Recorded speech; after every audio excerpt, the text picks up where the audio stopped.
हाँ ठीक है। Good morning class.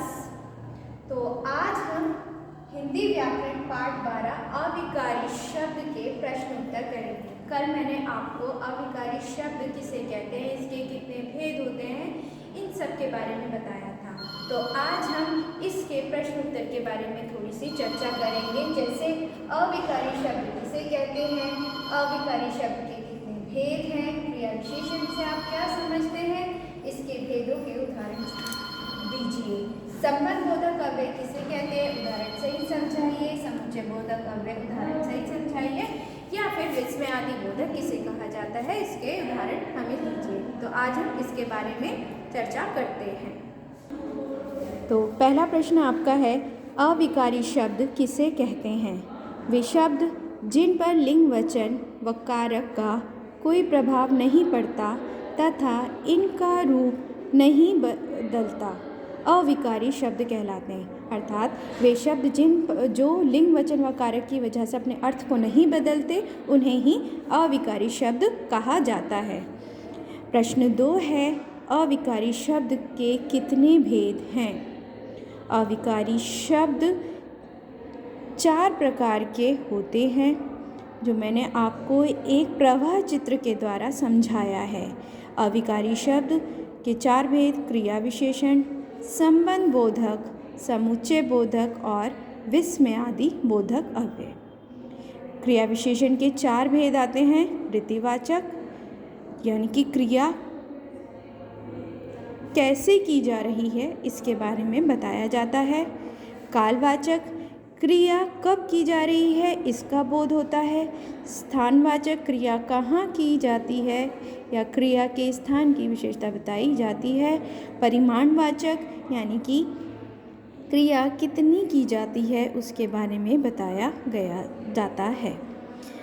अगला प्रश्न आता है हमारे पास, क्रिया विशेषण से आप क्या समझते हैं तथा इसके भेदों के उदाहरण दीजिए। जैसे कि इसके नाम से ही पता चल रहा है, क्रिया विशेषण यानी कि क्रिया की विशेषता।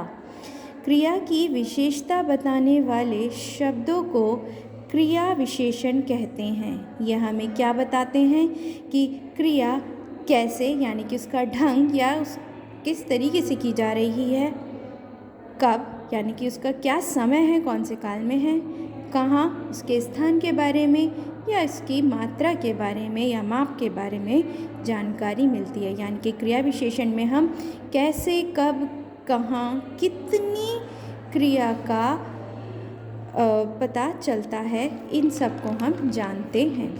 तो आपके पास अगला प्रश्न जो आता है, अगला प्रश्न नहीं है बल्कि क्रिया विशेषण के ही भेद हैं, जिसके मैंने कुछ उदाहरण दिए हैं। यानी कि रीतिवाचक क्रिया विशेषण यानी कि क्रिया कैसे की जा रही है, तेज तेज, धीरे धीरे, चुपके चुपके, धीमे, आहिस्ता आहिस्ता आदि। जैसे कछुआ धीरे धीरे चलता है, यहाँ उसके चलने की बात की जा रही है। अगला है, कालवाचक क्रिया विशेषण किसे कहते हैं। कालवाचक क्रिया विशेषण यानी कि क्रिया कब, सुबह, रात, शाम, कल, परसों, प्रतिदिन, इन सब के बारे में हमें बताता है कि क्रिया का समय क्या रहा। स्थानवाचक क्रिया विशेषण यह हमें क्रिया के स्थान के बारे में बताता है, जैसे ऊपर, इधर, वहाँ, दूर, पास, यहाँ, वहाँ आदि। जैसे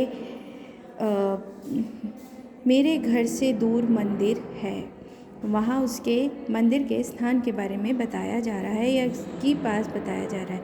परिमाणवाचक क्रिया विशेषण बहुत कम, थोड़ा या अधिक, ज़्यादा, इन सब शब्दों से परिमाणवाचक क्रिया विशेषण के बारे में पता चलता है।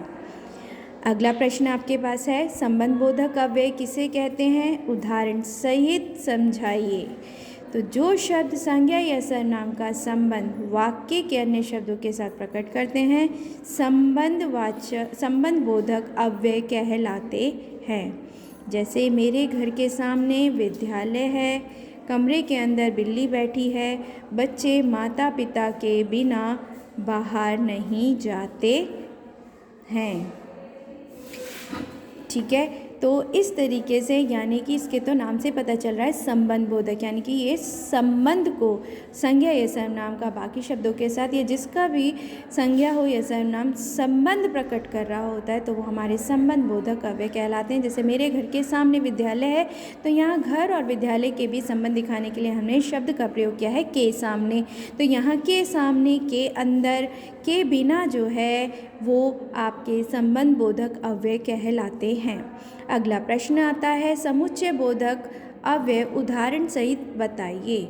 समुच्चय बोधक का जो काम होता है वो शब्दों या वाक्यों को जोड़ने का होता है। तो इस प्रकार इसकी जो परिभाषा है वो है कि वे शब्द जो दो या दो से अधिक शब्दों या वाक्यांशों को जोड़ते हैं, यानी कि दो या दो से अधिक शब्द भी हो सकते हैं और वाक्य भी हो सकते हैं, तो जो उन्हें जोड़ने वाले शब्द होते हैं वे समुच्चय बोधक अव्यय कहलाते हैं। समुच्चय बोधक अव्यय कहलाते हैं। जैसे किंतु, परंतु, तो, या, इसलिए, क्योंकि, अथवा, अतः और तथा आदि शब्द जो हैं वो समुच्चय बोधक अव्यय हैं।